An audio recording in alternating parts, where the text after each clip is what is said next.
Halo semuanya, masih bersama saya Arta Yawana dalam segmen Apa Kata Netizen yang akan menyajikan berita-berita pilihan dan dikupas secara tumpul-setumpul jempol netizen.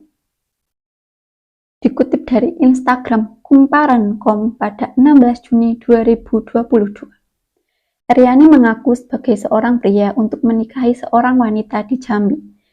Eryani berhasil mengetahui Cynthia, nama disamarkan, selama 10 bulan lebih dengan berpura-pura menjadi seorang laki-laki. Mengaku bernama Ahnan Arafif dan berprofesi sebagai seorang dokter, dia menikahi Cynthia secara siri dan berencana melakukan resepsi pernikahan pada Oktober mendatang. Selama bersama Cynthia, Eryani menutupi rapat-rapat identitas perempuannya. Selama itu juga mereka berhubungan layaknya suami istri, tidur bersama, hingga berhubungan badan. Namun, setiap melakukan hubungan badan, Cynthia dilarang melihat tubuh Eryani, dan Cynthia dilarang melihat tubuh Eryani. Bahkan saat melakukan penetrasi, Cynthia tidak tahu apa yang dimasukkan dalam alat kelaminnya. Mari kita kupas tuntas dari jempol netizen. Serius nanya, ini pengalaman gue kenal sama cowok, dia nggak bakal berubah, dari bentuk dada sama suaranya juga ketahuan. Dan yang ada di berita ini, emang dari suara sama tingkah lakunya nggak ketahuan.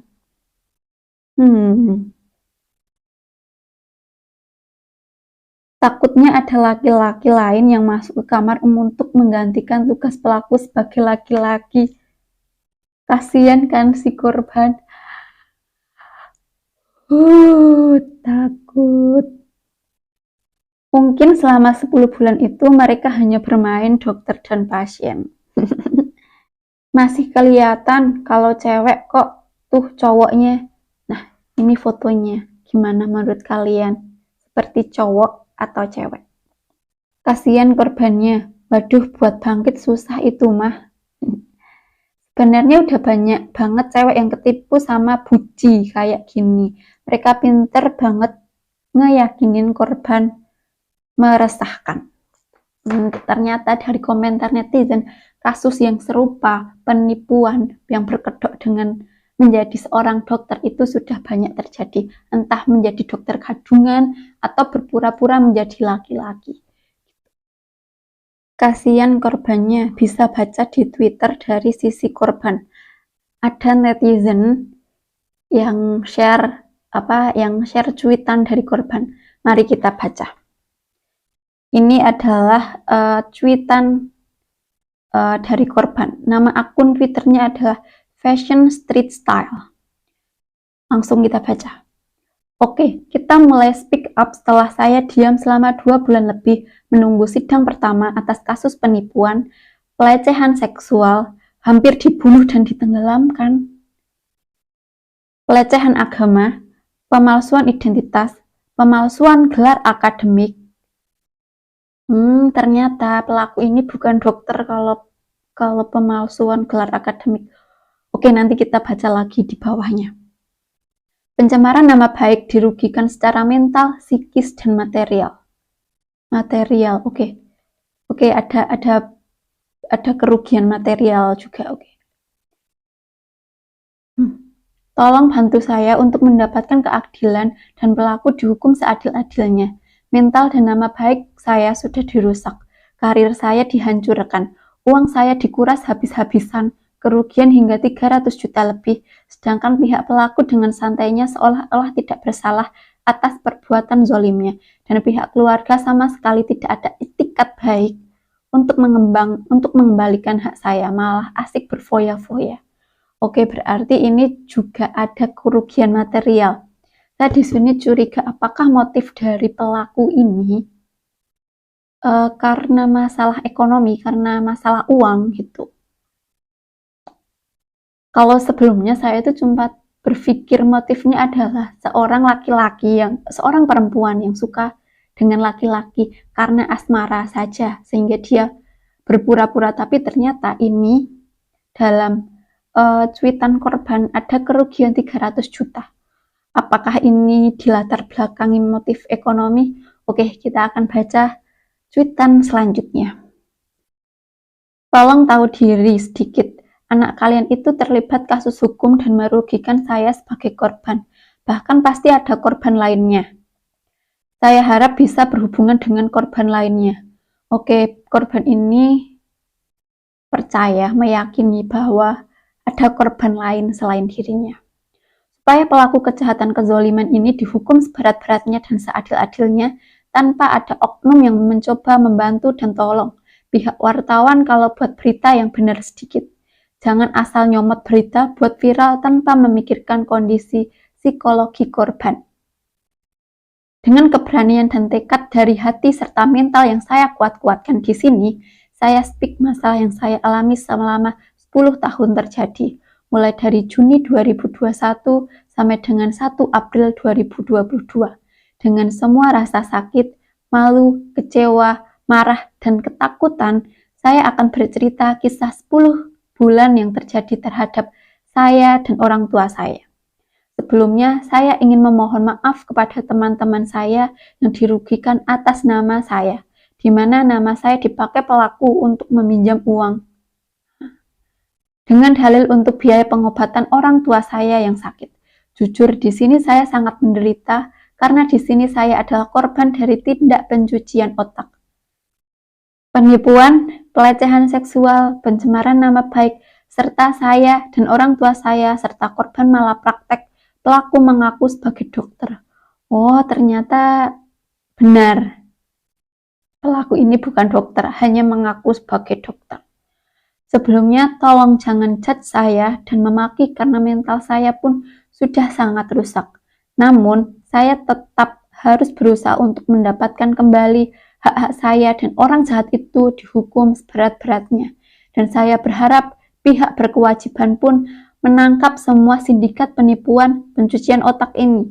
Saya butuh dukungan dari teman-teman semua. Kejadian ini bermula pada tanggal 31 Mei 2021.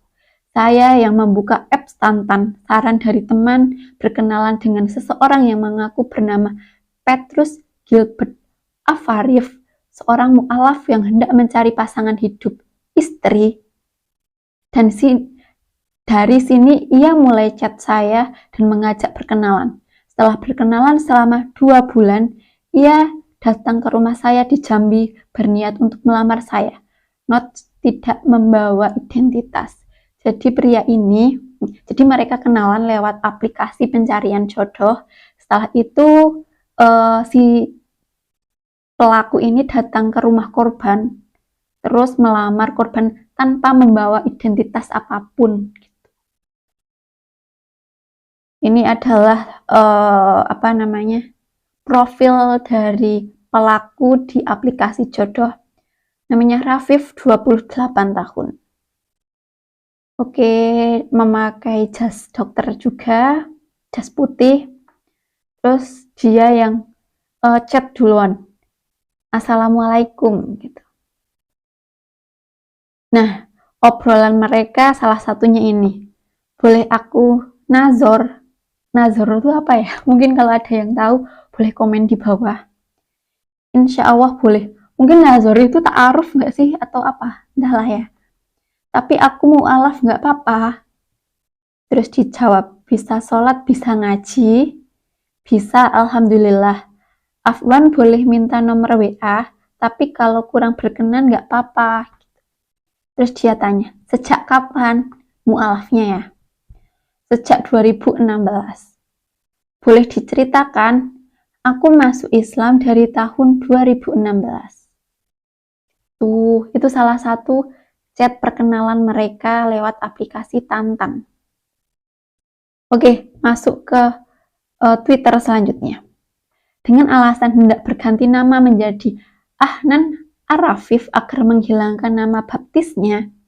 Sebelum menikahi saya, setelah berkenalan dengan keluarga, saya pun ia mengaku sebagai dokter dan pengusaha batu bara.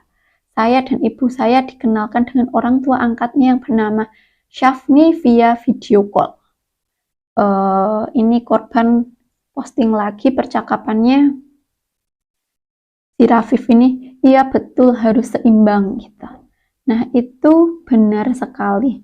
Terus dia jawab lagi, apa belum ada laki-laki yang nazar ke kamu? Atau mau seriusin kamu? Jujur aku cari calon istri ya, ikhtiar bisa lewat mana aja kan. Kalau kamu berkenan, aku mau nazar ke rumah. Nazar itu apa ya? Nah, sampai saat ini belum ada nazar ataupun serius ke jenjang pernikahan. Saya nggak pacaran, saya juga nggak mau diajak pacaran. Iya, aku paham. Kalau dari chattingannya kayak dua orang yang apa ya, yang menjaga syariat gitu ya, untuk tidak pacaran, untuk segera menikah, tidak ya gitulah. Pokoknya dari bahasanya itu sudah berbau-bau agama gitu, nazar dan yang lainnya gitu. Jadi diasumsikan mungkin Mbak ini melihat sosok korban ini, sosok pelaku ini adalah orang yang alim gitu. Baik, karena menurutku pernikahan itu bukan persoalan tentang bergantinya status dari belum menikah ke sudah menikah saja, tapi bagaimana kita mengetahui apa saja hak dan yang batil kita masing-masing sebagai seorang istri dan suami. Karena menikah bukan perihal ganti status saja, tapi harus ada ilmu agama di dalamnya.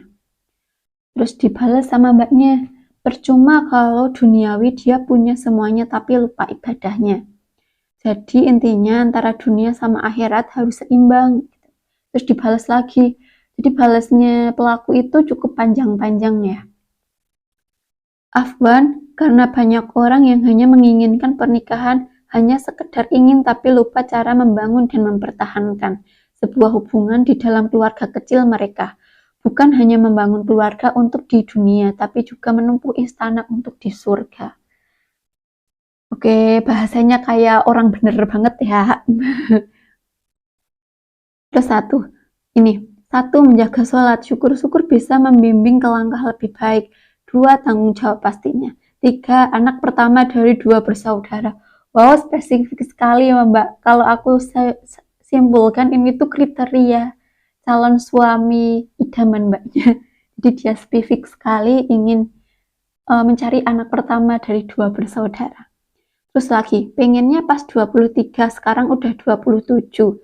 Sekian dan terima kasih. Terus dijawab nih sama masnya, sama terduga pelaku kok masnya. Oke, menurut kamu apa aja sih harusnya kita punya persiapan untuk jenjang pernikahan? Apa cukup hanya dengan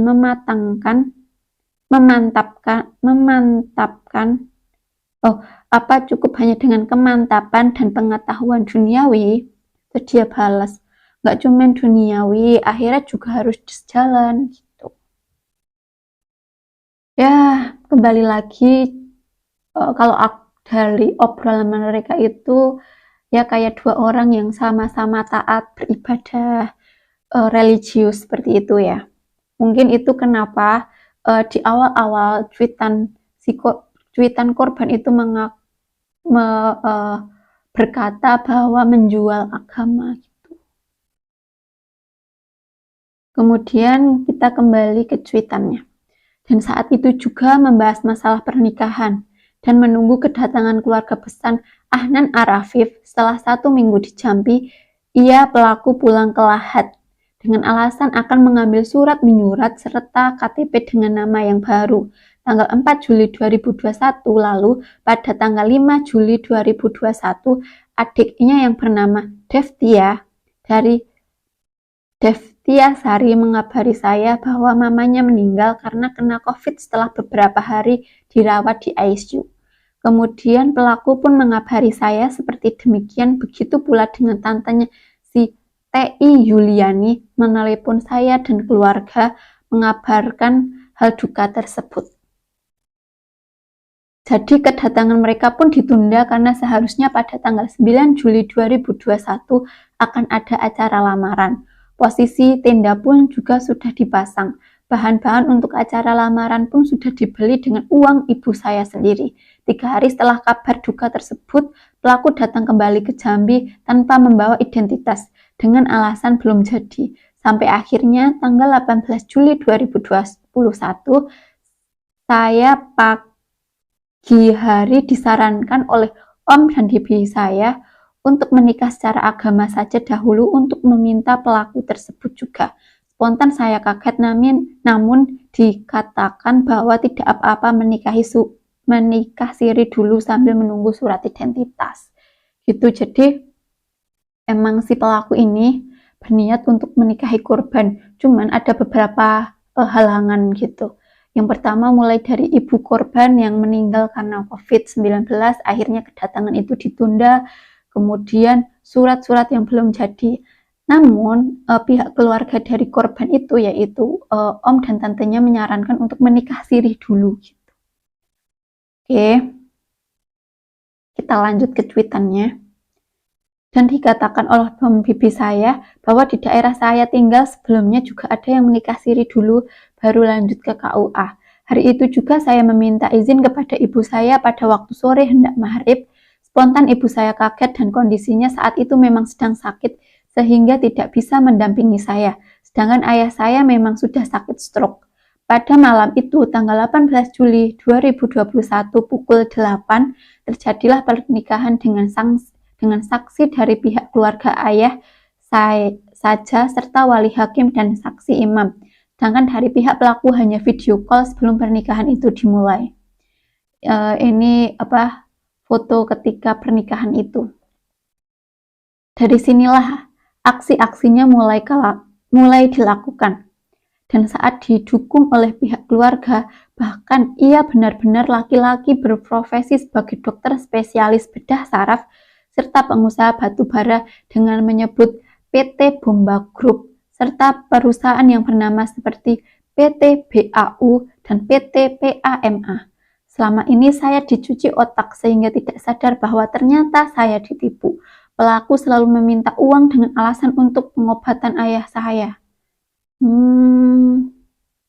Bentar, pelaku ini minta uang ke istrinya untuk pengobatan ayahnya. Kan dia dokter, punya perusahaan, harusnya gengsi dong kalau minta uang gitu.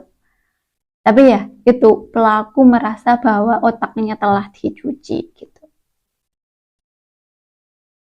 Meminta uang dengan ibu saya juga. Tidak hanya karena alasan ayahnya yang sakit, tapi juga alasannya ibunya yang sakit untuk biaya pengobatan. Hingga kerugian mencapai 300 juta lebih. Nama baik saya pun dihancurkan di mana-mana. Akses saya terhadap teman-teman pun dibatasi. Ini ini ada surat yang dilampirkan oleh korban. Banyak yang diblokir tanpa sepengetahuan saya. Selama 5 bulan pelaku tinggal di rumah ibu saya. Lalu bulan November 2021 pindah ke rumah bibi saya, adik ayah saya, karena ibu saya selalu mendesak identitas yang tak kunjung diberitahu. Begitu pula janji keluarganya yang akan datang ke Jambi. Namun di sini kekuasaan Allah tetap ada. Sebelum HP itu diambil, memory card saya cabut sehingga saya menemukan beberapa bukti yang ada. Lalu karena kecurigaan ibu saya semakin besar, pada malam 3 Desember 2021, ibu saya memanggil warga, Pak RT, dan Pak Babinsa untuk meminta pelaku menunjukkan identitasnya. Namun ia tetap dengan alasan yang sama. Setelah itu, ia berjanji pagi hari akan menunjukkan identitasnya. Namun diingkari kembali, malam membawa saya kabur ke Lahat. Oke, disinilah ibu korban sudah mulai curiga. Bahkan kecurigaan itu sampai-sampai memanggil warga, Pak RT dan Pak Babinsa gitu. Namun setelah itu, mungkin pelaku juga sudah sadar kepada kecurigaan ibu korban yang selalu mendesak meminta identitasnya, maka pelaku ini membawa korban pergi ke Lahat gitu. Sebelum saya tidak tahu kalau akan dibawa ke Lahat, karena pada 4 Desember 2021 pada pagi jam 6 dengan kondisi yang belum mandi dan sarapan, ia mengajak saya untuk mencari sarapan. Tapi ternyata malah mengajak saya ke Lahat dengan alasan akan mengambil KTP dan identitas lainnya. Dengan tanpa sadar saya pun mengikutinya.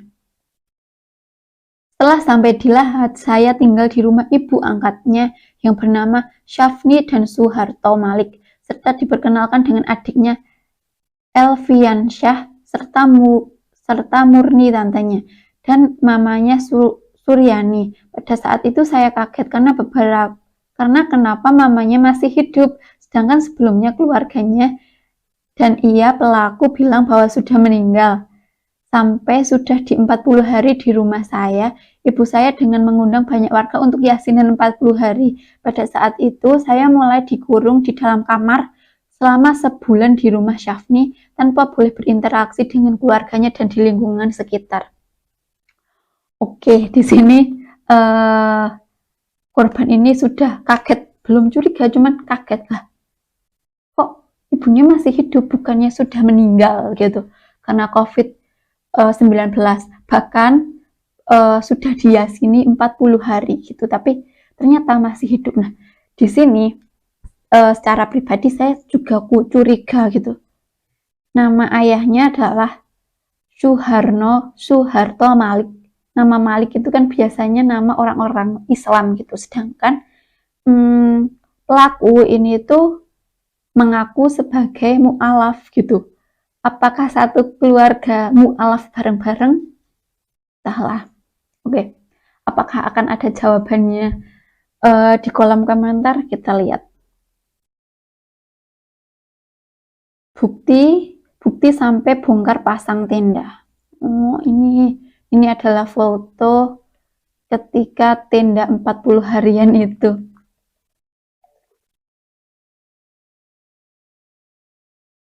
Kita lanjut.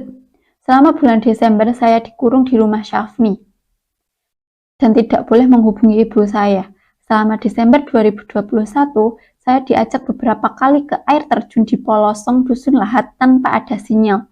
Di sini saya sama sekali tidak ada kecurigaan karena saya masih menganggap bahwa Ahnan Arafif ini suami saya dan benar laki-laki. Sempat pula pelaku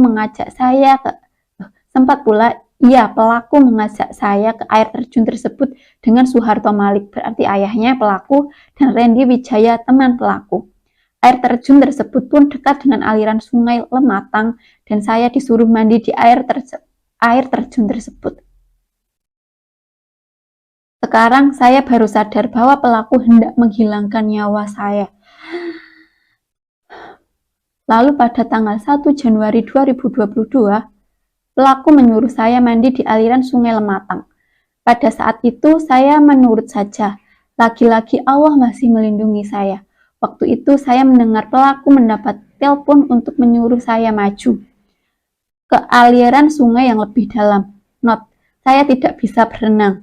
Pada saat itu saya pegang tangan pelaku dengan kencang agar saya tidak hanyut terbawa arus.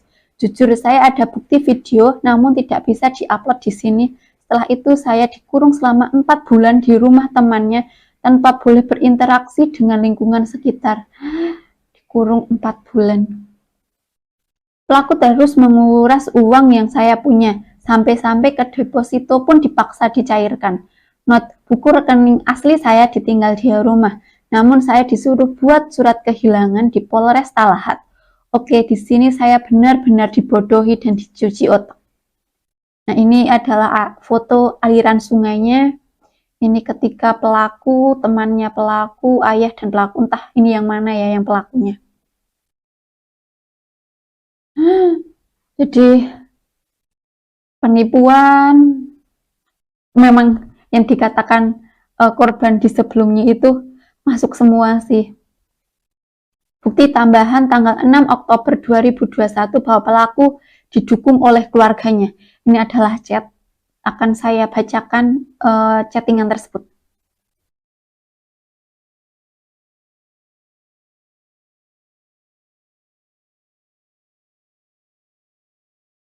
Adik dah tahu nih. Kemarin sih suratnya katanya dah ada. Nah, kabar udah dikirim apa belum? Adik nggak tahu. Sebab minta tolong Bang Yan kalau nggak salah. Iya nih, mepet memang dan lagi harus sesuai dengan target yang ditentukan tanggal 17. Sebetulnya adik nggak mau ikut ngomong sih nih, tapi abang keras untuk segera melangsungkan ijab secara hukum tanpa dia memikirkan kesibukan keluarga di sini. Ya, yang memutuskan dan menargetkan itu abang karena memang dia didesak juga dari pihak keluarga sana untuk segera nikah. Kami keluarga di sini berusaha memaksimalkan mungkin untuk bisa memenuhi permintaan abang ini. Jujur ibu juga pusing nih, bukan karena ibu tidak mau bertanggung jawab buat ngehadirin pernikahan abang, tapi kondisi bapak lagi tidak memungkinkan, tapi mereka tetap kok nih buat berusaha ke sana. Nah, kalau masalah surat abang udah diurus, tapi kalau udah dikirim apa belum, nanti adik telepon abang ya. Adik rasa kalau buat resepsi tidak mungkin terkejar tanggal 17 itu nih, apalagi di sana belum ada persiapan apa-apa. Jadi adiknya yang bernama Tia, adik korban, ini juga mendukung pelaku korban. Jadi udah kayak sindikat gitu ya. Jadi ketika korban ini menanyakan surat-suratnya, adik ini juga memberikan juga mendukung pelaku bahwa suratnya udah diurus kok gitu. Dan kenapa belum bisa di sana itu juga mencari alasan karena ya orang tuanya sedang sakit gitu-gitu. Dan si adiknya ini juga bilang kalau kayaknya untuk resepsi tanggal 17 yang Oktober itu tidak memungkinkan deh karena belum ada persiapan gitu. Jadi ya pihak keluarga memang kayaknya mendukung gitu ya. Terus lagi, tanggal 9 Oktober 2021 saya selalu dicuci otak oleh keluarganya dengan harus mempercayai alasan-alasan mereka. Seperti chat adik pelaku ini. Oke, tanggal 19 dicat lagi nih sama adik pelakunya, si adik Tia. Assalamualaikum nih, maksudnya apa ya? Abang difitnah dan dihina? Keluarga kami dianggap berbohong? Maksudnya gimana? Abang merugikan apa selama ini di sana nih? Ada hal yang kurang senangkah dari sikap dan tingkah abang? Kenapa Ibu Uni tega bilang kayak gitu dan kenapa Bibi Uni ikut campur? Kalau memang orang tua Uni tidak setuju sama abang dari awal, bilang nih, jadi abang ndak akan terjebak di sana. Kami ndak terima nih. Adik lagi di rumah ibu nih, ibu marah besar. Tunggulah secara keluarga kami selesai di sini. Kami ke sana buat jemput abang. Kalau Uni mau ikut abang, ayo ikut kita. Adik kaget denger WA abang, rekaman abang waktu kalian bicara soal dia dan keluarga kami semalam. Ibu marah besar nih, anaknya diperlakukan tidak baik secara batin di sana. Terus dijawab sama korban, Waalaikumsalam, masih dengan masalah surat gitu. Jadi keluarga korban mendesak surat-suratnya, terus mungkin pelaku ini menceritakan dengan keluarganya, akhirnya persengkongkolan itulah terjadi. Dramanya cukup oke ya. Pihak pelaku ini, Mbak dari suara gimana? Apa nggak kelihatan perempuannya? Gitu, ada netizen yang tanya. Terus dijawab, nggak sama sekali, saya juga ada bukti suara bahwa pelaku mengakui sebagai seorang dokter yang saya rekam diam-diam waktu awal kenal. Ini suaranya ya. Moralis misal, atau enggak bagian radialis misal. Nah, jaringan sel radialis atau femoralis tersebut nggak bisa kita langsung patahin dong. Iya, kalau kita ngoperasi orang nggak bisa gitu, kena sama satu titik gitu, udah kita cabut, kita operasi, kita angkat, nggak bisa. Pasti banyak beberapa sel yang mati. Iya, pasti banyak beberapa sel yang keangkat gitu. Nah, sel yang berdekatan sama sel yang bermasalah itu yang harus kamu uraikan gitu, yang harus kamu jelaskan kenapa. Nah itu kemarin pas aku ya itu permasalahan tesisku di sana kemarin gara-gara itu sih. Itu nggak akan pernah bisa selesai karena yang pas kemarin aku ngangkat masalah tes. Gimana menurut kalian, terdengar sebagai suara laki-laki atau perempuan?